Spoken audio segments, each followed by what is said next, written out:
నాన్నగారు, నాకు 100 రూపాయలు కావాలి. ఉయ్యాల బల మీద పేపర్ చదువుతున్న శంకరంగారిని అడిగాడు రమణ. శంకరంగారు అతని కేసి ఏ భావమూ లేకుండా చూసి ముఖం మళ్ళీ పేపర్లోకి తిప్పారు. మిమ్మల్నేనండి. నాకు 100 కావాలి. ఇమ్మంటే మాట్లాడరేం? మీ కోడలే అడగమంది అన్నాడు రమణ విసురుగా. అమ్మా సరస్వతి పిలిచారాయన. ఏంటి మావయ్య అంటూ కొంగుకు చేయి తుడుచుకుంటూ వచ్చింది సరస్వతి. ఆమె వెనకే భవానీగారు కూడా వచ్చారు. నువ్వు వాడితో నన్ను 100 రూపాయలు అడగమన్నావట, నిజమేనా అడిగారు శంకరంగారు. ఆయన సినిమా చూస్తానంటేను. అంటే తన వినోదం కోసం నా కష్టాజితం పాడు చేస్తాడా వీడు? నేనివ్వను. ఐఎమ్ సారీ అన్నారాయన కుర్చీలో కూర్చుంటూ. నేనేం ఊరికి అడగలేదు. నేను సంపాదనలో పడిన తర్వాత అనా పైసలతో సహా ఇస్తాను. మీ కోడల్ని సినిమాకు తీసుకువెళ్దామని నేనే అడుగుతున్నాను. ఇవ్వరా అన్నాడు మరింత విసురుగా. అదేమిట్రా రమణ, నాన్నగారితో మాట్లాడే విధానం అదేనా? భవానీగారు ముందుకు వచ్చి మందలిస్తున్నట్టుగా అంది కొడుకుతో. నువ్వు ఆగు భవానీ. బాబు రమణ, నువ్వు డిగ్రీ పాసే 2 ఏళ్లయింది. ఈ 2 ఏళ్లలో నువ్వు చేసిన ప్రయోజకత్వమైన పని నీ పెళ్ళి. అది తప్ప మరో పని చేశావా నువ్వు? ఎందుకురా మమ్మల్ని ఇలా క్షోభ పెడతావు? ఎప్పుడు వస్తావో తెలీదు. ఎందుకు బయటకు వెళ్తావో తెలీదు. నీకోసం కళ్ళు కాయలు కాచేలా వేచి చూసి నీతో కలిసి భోజనం చేద్దామన్న కల తీరక్క నిద్రపోతుందా అమ్మాయి? రాత్రి ఏ 2ంటికో ఇంటికి వచ్చి మన కోసం ఎదురు చూసే ప్రాణి ఒకటి ఉంటుందన్న ఆలోచన లేకుండా మంచానికి అడ్డంగా పడుకుని నిద్రపోయే నిన్ను ఏం చేస్తే బాగుపడతావురా? చూడ్రా, పట్టుమని 15 నెలలు కాలేదు ఆ అమ్మాయి మన ఇంట్లో కాలు పెట్టి. ఎంత వీక్గా ఉందో చూడు. 3 సార్లు గర్భస్రావం అయిందంటే ఆ అమ్మాయి పరిస్థితి ఏమిటో ఆలోచించు. వాళ్ళ నాన్న వచ్చి అడిగితే ఏమని సమాధానం చెప్పను?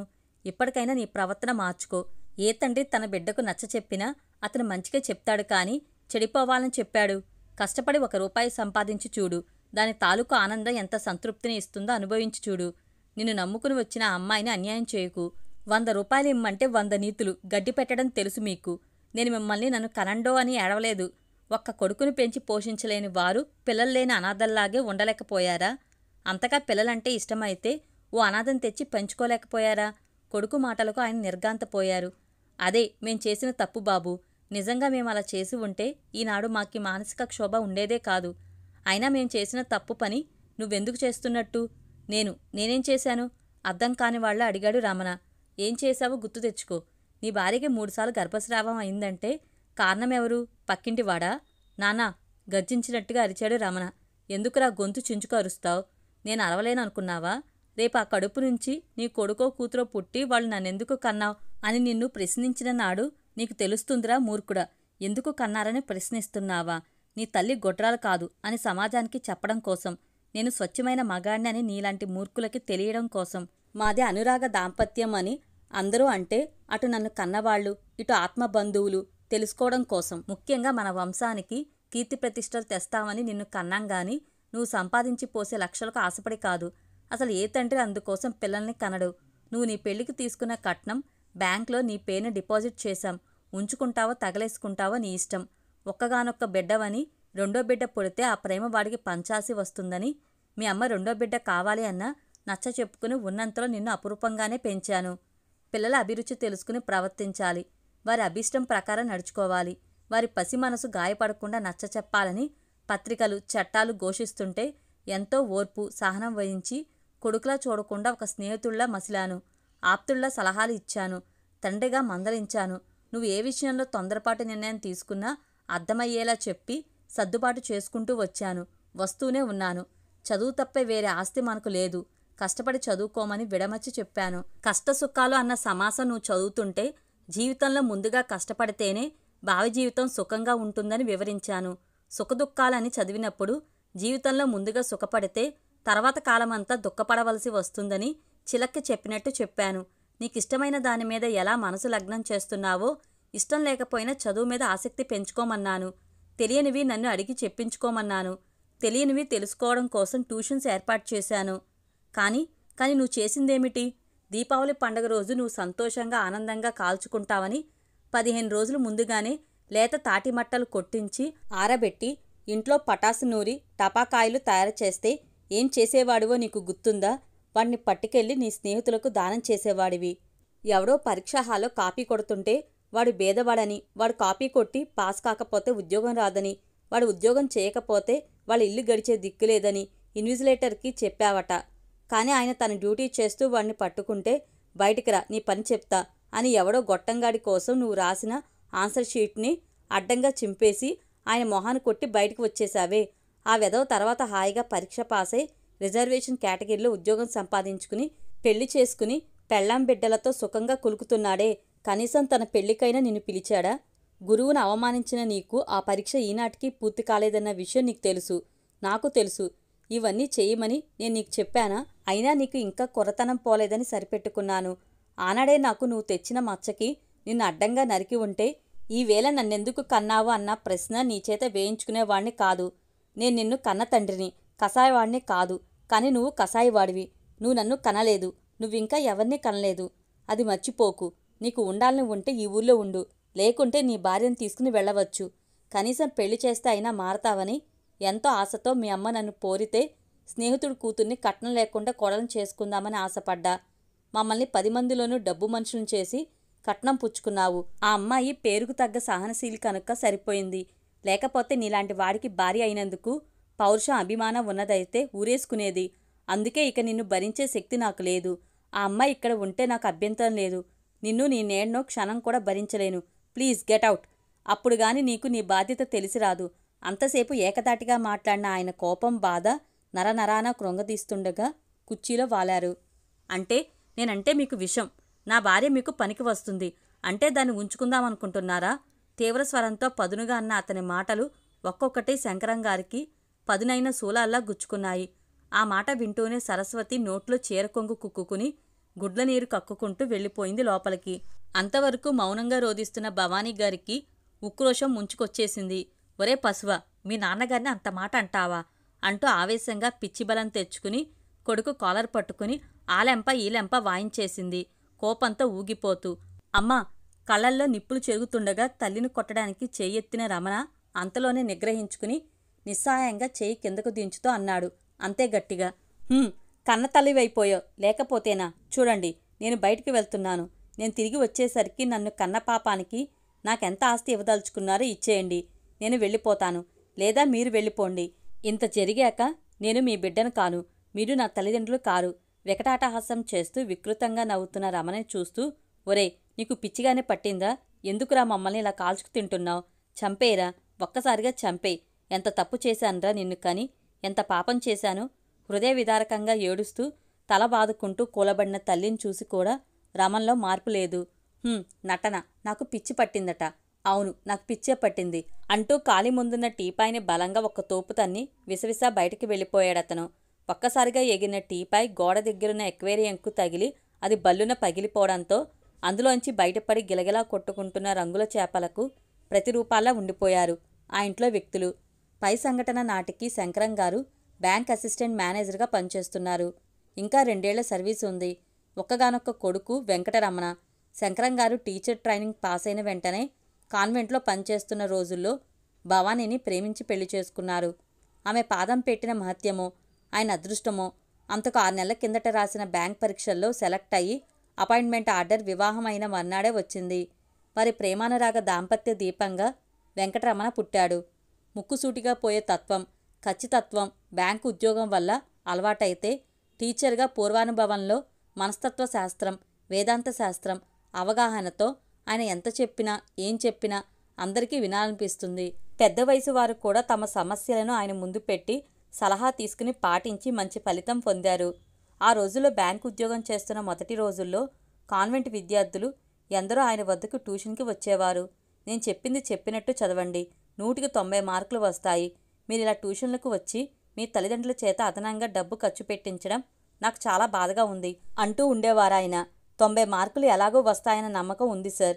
100కి 100 తెచ్చుకుని మాతో పాటు మీకు పేరు తేవాలని మీ దగ్గర చేరామే గాని మా తల్లిదండ్రులను బాధ పెట్టాలని కాదు సార్ అనేవారు విద్యార్థులు.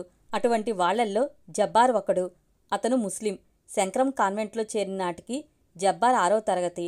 ఆ సంవత్సరమే శంకరంగారి వివాహం జరిగింది. జబ్బార్ 7వ తరగతిలో ఉండగా రమణ పుట్టాడు. భవానీ గారికి చేదోడు వాదోడుగా ఉండేవాడు. రమణని ఎత్తుకుని మోసినవాడు మోసినట్లు ఉండేవాడు. నువ్వు లెక్కలు నేర్చుకోవడానికి వచ్చావు గాని మా అబ్బాయిని మోసేందుకు కాదు అని శంకరంగారు కోపడినప్పటికీ, లెక్కలు ఫస్ట్ మార్కు రాకపోతే అడగండి సార్, అంతేగాని తమ్ముణ్ణి ఎత్తుకోకుండా ఉండటం నా వల్ల కాదు అనేవాడు జబ్బార్. శంకరం బ్యాంకులో చేరాక కూడా 10వ తరగతి వరకు ఆయన వద్ద చదివి అటు తర్వాత కంప్యూటర్లో జాయిన్ అయ్యి ఇటు డిగ్రీ అటు బీసీఏ పూర్తి చేశాడు. విద్యార్థి ఎప్పుడూ ప్యారలల్ స్టడీ చేయాలి. అలా చేస్తే ఇటు అకాడమిక్ సైడ్ కానీ లేకుంటే అటు టెక్నికల్ సైడ్ కానీ సెటిల్ కావచ్చు అన్న శంకరంగారి సలహాను అక్షరాలా పాటించిన జబ్బార్ సొంతంగా జబ్బార్ కంప్యూటర్ సెంటర్ని ప్రారంభించాడు. సోషల్ వెల్ఫేర్ సంస్థ ఆధ్వర్యంలో ఎంతోమంది విద్యార్థులకు ఉచితంగా కంప్యూటర్ కోర్సెస్ను అందిస్తున్నాడు. అంతేకాదు చిన్న వయసులోనే ఒక ఓల్డేజ్ హోమ్ స్థాపించి పెద్దల దీవెనలు అందుకున్నాడు. శంకరంగారు ప్రస్తుతం ఆ జబ్బర్తోనే మాట్లాడుతున్నారు. ఇది బాబు జరిగింది. వాడు నా మీద అంత అబాండం వేశాక ఇక ఆ ఊర్లో ఉండలేక లోన్ తీసుకుని కట్టిన ఇల్లు వాడి పేరున రాసేసి అతనికి భార్యం చేసిన కర్మకు సరస్వతిని వాడి దగ్గరే వదిలేసి వచ్చాను. భవానీ వాళ్ళలో మార్పు కోసం ఎదురు చూస్తూ ఆ ఊళ్ళోనే ఉందామని అంది. కానీ నేను వద్దని ఎంతో కష్టం మీద ఇక్కడకు బదిలీ చేయించుకున్నాను. ఇక నాకు కొడుకు నువ్వే జబ్బార్ అన్నారాయన. పడక కుర్చీలో కూర్చున్న శంకరంగారి పాదాల వద్ద కూర్చున్న జబ్బార్ ఆశ్చర్యపోయాడు. ఎంతకాలమైంది సార్ ఇలా జరిగి? 3 ఏళ్ళు. నేను రిటైర్ అయ్యి ఏడాది దాటింది. ఇక్కడికి వచ్చి ప్రశాంత జీవనం గడుపుతున్న మేము అనుక్షణం నిన్ను తలుచుకుంటూ ఉంటాము. రోజు నీ పేరు ఏదో ఒక సేవా కార్యక్రమంలో పేపర్లో చూసి ఆనందిస్తున్నాము. మీ అమ్మగారు నిన్ను ఇక్కడికి వచ్చినాడే కలుస్తాను అంది. కానీ నిన్ను ఇబ్బంది పెట్టడం ఇష్టం లేక నేనే వద్దన్నాను. అంతే తప్ప వేరే ఉద్దేశం లేదు అన్నారాయన. నేను ముందు నమ్మలేకపోయాను సార్. ఈ మధ్య ఇన్స్టిట్యూట్లో మరీ బిజీగా ఉంటుంది. ఓల్డేజ్ హోమ్కి 25,000 డొనేషన్ ఇస్తే ఈ శంకరంగారు ఎవరా అని ఆశ్చర్యపోయాను. మీ పూర్తి అడ్రస్లో రిటైర్డ్ అని చూసి నిజంగా నాకు మతిపోయింది. మీరింకా నిన్నటి రోజున నాకు పాఠం చెప్తున్నట్టే ఉంది సార్. తమ్ముడు అలా ప్రవర్తించాడంటే నాకు నమ్మకం కుదరడం లేదు సార్. పోనీ నేను వెళ్ళి నచ్చ చెప్పమంటారా? భవానీ వచ్చి జబ్బర్కి కాఫీ కప్పు అందించింది. ఆమె కళ్ళలో లీలగా ఆశ దోబూచులాడి మాయమవడం లీలగా గమనించాడు అతను. భవానీకి తెలుసు భర్త మొండితనం. ఆ రోజు రమణ అంత మాట అన్నాక ఆయన వాడివైపు కన్నెత్తి చూడలేదు, పన్నెత్తి మాట్లాడలేదు. ఊళ్ళోనే ఉన్న వియ్యంకుడి ఇంటికి ఆ రాత్రే కట్టుబట్టలతో భార్యను తీసుకువెళ్లాడు. అక్కడే రమణ పేర ఇల్లు రిజిస్ట్రేషన్ చేయించి కట్నం డిపాజిట్ చేసిన బ్యాంకు బుక్, ఆ ఇంటి దస్తావేజులు వియ్యంకుడికి ఇచ్చి కొడుకుకు అంది ఏర్పాటు చేశారు. తర్వాత వారం రోజులు సెలవు పెట్టి బదిలీకి ప్రయత్నం చేసి ఆ ఊరు వదిలేశారు. వెళ్లేలోగా ఒక్కసారి కొడుకుని కోడల్ని తనివితీరా చూసుకోవాలని తాపత్రయపడిన భవానీ ఆశ అడి ఆశ అయ్యింది. ఒకసారి కొడుకు ప్రస్తావన తెస్తే ఆయన చాలా బాధగా అన్నాడు. భవానీ, నీకు నేను కావాలో నీ కొడుకు కావాలో తేల్చుకో. అనే అగ్ని పరీక్షలు పెట్టను. ఈ లోకంలోకి అందరం ఒంటరిగానే వచ్చాము. మన చుట్టూ కాలక్షేపం కోసం భవబంధాలు పెంచుకుంటాము. తిరిగి ఒంటరిగానే వెళ్ళిపోతాము. నాకు శేష జీవితం ఎలా గడుస్తుంది అన్న బాధ లేదు. బాధ్యత నెరిగిన తండ్రిగా నీ బిడ్డ నన్నెందుకు కన్నావు అన్న ప్రశ్నకు పరిహారం చెల్లించాను అని అనుకుంటున్నాను. నువ్వు కోరితే నీకు అలాంటి ఏర్పాటే చేస్తాను. ఆయన అంత బాధగా అన్న మాటలు విని భరించలేక కుమిలి కుమిలి ఏడ్చింది. నన్ను క్షమించండి. ఇక వాడి ప్రస్తావన నేను బ్రతికి ఉండగా ఏనాడు మీ ముందు తీసుకురాను అందామె వెక్కిళ్ల మధ్య. కాలం గాయం మాన్పుతుందని ఊహించింది గాని భర్తలో ఏ మార్పు లేదు. ఆ ఆశ ఇప్పుడు జబ్బర్ వల్ల తీరుతుందన్న నమ్మకం కూడా పోవడంతో ఆమె నిర్లిప్తంగా లోపలికి వెనుతిరిగి వెళ్ళింది. వారి మానసిక సంఘర్షణ తన కష్టంగా భావించిన జబ్బార్ హృదయం బరువెక్కింది. ఇది వారి కుటుంబ సమస్య. తమ సంస్థ పరిష్కరించేది కాదు. ఒకే ఒక్క కొడుకు ఉన్న ఇంటి సమస్య. సార్కి గురుదక్షిణగా రమణలో చైతన్యం కలిగించి మనిషిలో మార్పు తెప్పించి అప్పగించాలి. అదే తన మొదటి పని అని నిర్ణయించుకున్నాడు జబ్బార్. 10 రోజులుగా తీవ్ర జ్వరంతో చిక్కి శల్యమైన శంకరంగారి సుస్థి కబురు విని పరిగెత్తుకుంటూ వచ్చాడు జబ్బర్. మంచంలో శవంలా గెడ్డం మాసిపోయి మానసిక వేదంతో ఆయన్ను 10 రోజుల కిందట చూసింది తానేనా అని ఆశ్చర్యపోయాడు జబ్బర్. శంకరంగారు మూసిన కన్ను తెరవకుండా పడుకున్నారు. సార్, ఏమిటి సార్ ఇలా అయిపోయారు? అమ్మా, అదేమిటమ్మా, మీరైనా నాకు కబురు చేయలేకపోయారా అడిగాడు భవానీని. ఆయన వద్దన్నారు జబ్బర్. పైకి చెప్పారు గాని మా అబ్బాయి మాటలు ఆనాడే ఆయన్ని జీవోత్సవం చేసేశాయి ఏడుస్తూ అందామే. జబ్బర్ లేచి భవానీకి దగ్గరగా వచ్చి ఆమెకు మాత్రమే వినిపించేలా అన్నాడు. అమ్మా, మీరేమీ అనుకోనంటే ఒక్క మాట. నేను వెళ్ళి రమణను కలిశాను. తమ్ముడు ఇప్పుడు పూర్తిగా మారిపోయాడు. అతనికి అబ్బాయి పుట్టాడు. సార్ వచ్చేశాక అమ్మాయి గారు ఎదురు తిరిగారంట. నీది మగ పుట్టిగా అయితే, నువ్వు ఒక తల్లికి తండ్రికి పుట్టినవాడివే అయితే మమ్మల్ని కష్టాజితంతో పోషించు, లేదా ముగ్గురం పురుగుల మందు తాగి చేద్దాంరా. అంతేగాని తల్లిదండ్రుల ఉసురు పోసుకుని నువ్వేం బాగుపడతావు? నీ ఇంట్లో ఉండగా నా కన్న తండ్రి కూడా నాకు గుర్తుకు రానంత అపురూపంగా మావయ్య గారు నన్ను చూసుకున్నారు. అలాంటి ఆయనతో నీ పెళ్ళానికి రంకు కడతావా? మమ్మల్ని చంపి నువ్వు చావు, లేదా ఈనాటికైనా చీము రక్తం ఉన్న మనిషిలా బ్రతుకు. ఛీ, నువ్వు నీ వెధవ బ్రతుకు అని చాకుతో పొడి చేసుకుందట. అంతే, రమణలో మార్పు వచ్చిందట. నిజమమ్మా, తమ్ముడు నిజంగా మారాడు. మీరు అనుమతిస్తే లోపలికి తీసుకువస్తాను అన్నాడు జబ్బర్ కన్నీళ్లతో. ఆయన కళ్ళు తెరిచి చూస్తే ఏమంటారోనయ్యా, నీ ఇష్టం, ఏం చేసినా ఆలోచించి చెయ్యి. వాడి మీద ఈ కన్నతల్లి ప్రేమను ఏనాడో చంపేసుకుంది అంది భవానీ మౌనంగా రోధిస్తూ. పర్వాలేదమ్మా, సార్తో అన్నీ నేను వివరంగా చెప్తాను. ఏం జరగకుండా చూస్తాను. ప్లీజ్ అమ్మా, వాణ్ణి చూస్తే సారే క్షమిస్తారమ్మా, ప్లీజ్ చేతులు జోడించారు జబ్బర్. ఆమె మాట్లాడలేక మౌనంగా తలాడించింది. జబ్బర్ వెళ్ళి బయట నిలబడి ఉన్న రమణను లోపలికి తీసుకువచ్చాడు. రమణ తల్లి పాదాలకు చుట్టుకుపోయాడు. చంటి పిల్లవాడి కన్నా దారుణంగా వెక్కి వెక్కి ఏడవసాగాడు. ఆమె అతని తల నిమురుతూ ఉండిపోయింది. గుండె బరువెక్కుతుండగా జబ్బర్ రమణని శంకరంగారి కాళ్ల దగ్గర నిలబెట్టాడు. శంకరంగారి దగ్గరగా వచ్చి ఆయన చెవిలో సార్ సార్ అని 10 సార్లు పిలిచాడు. శంకరంగారిలో కదలిక వచ్చింది. నెమ్మదిగా కళ్ళు తెరిచాడు. ఎదురుగా ఉన్న రమణను చూస్తూనే భయాందోళనలతో అంతటి జ్వరంలోనూ ఆయనకు విపరీతంగా చెమటలు పట్టసాగాయి. ఆయన అతి కష్టం మీద దిండు కిందకు చేయి పోనిచ్చి నెమ్మదిగా ఏదో లాగబోయే ప్రయత్నంలో సగం బయటకు వచ్చిన కవర్ ఆగిపోయింది. నిశ్చలంగా కొడుకునే చూస్తూ ఉండిపోయిన ఆయన చూపులా జబ్బర్ కవర్ తీసుకుని అందులోని కాగితాన్ని విప్పాడు. బాబూ రమణ, ఎంత మాట అన్నావురా? నీ కన్న తండ్రిని, కూతుర్ని కామించే తండ్రులు, కోడలను పాడు చేసిన మామగార్లు ఈ లోకంలో ఉన్నారేమో నాకు తెలీదురా. నేనెవరో, నా తత్వం ఏమిటో తెలియంది వాడు నాపై అపవాది వేశాడు అంటే అర్థముంది. కానీ ఆ అమాయకపు తల్లిని, మరో అమ్మ కన్నబిడ్డని నాతో సంబంధం అంటగడుతూ ఎంత మాట అన్నావురా? ఎక్కడ జరిగింది నా పెంపకంలో లోపం?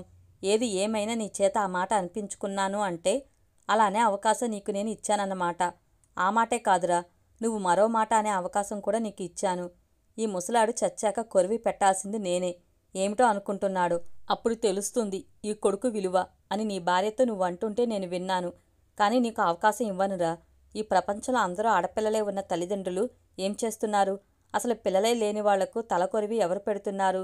ఈ అనాథాశ్రమానికి 10,000 చందా ఇచ్చినా దాతగా నన్ను కీర్తిస్తూ 10 మందిని తీసుకువచ్చి ఊరేగించి మరీ తలకొరివి పెడతారు.